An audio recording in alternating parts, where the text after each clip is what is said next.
ہاتھوں میں موم بتیاں اور پلے کارڈز تھامے یہ بچے دیکھنے میں تو چھوٹے ہیں لیکن ان کے ارادے فولادی ہیں، جو مقبوضہ کشمیر میں بھارتی جارحیت اور سفاکیت کے خلاف پریس کلب کے باہر اکٹھے ہوئے۔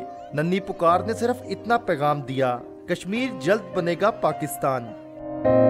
کشمیر بنے گا پاکستان۔ مسلمان بہن بھائی ہیں ہمارے کشمیری، ان کے اوپر ہندوؤں نے بہت ظلم کیا، جو کہ مر چکے ہیں، ان کی یاد میں یہاں شمع روشن کرنے ہم موجود ہیں۔ بچوں کے ساتھ بڑے بھی مقبوضہ جموں و کشمیر میں بھارتی مظالم پر برہم دکھائی دیے اور اعلان کیا کہ کشمیر کی آزادی تک ایسی ہی ریلیاں نکلتی رہیں گی۔ جب تک کشمیر آزاد نہیں ہو جاتا ہم لوگ یہاں پہ اس طرح کی ریلیاں نکالتے رہیں گے۔ گورنمنٹ کو بھی چاہیے کہ وہ یہاں اس بات پہ توجہ دے، وہ بھی آزاد ہو، ان کے لیے بھی کوئی اچھی ماحول ہو، جس طرح سب کے لیے آزادی کے لیے ہوتا ہے ان کے بھی لیے بھی آزاد ہو۔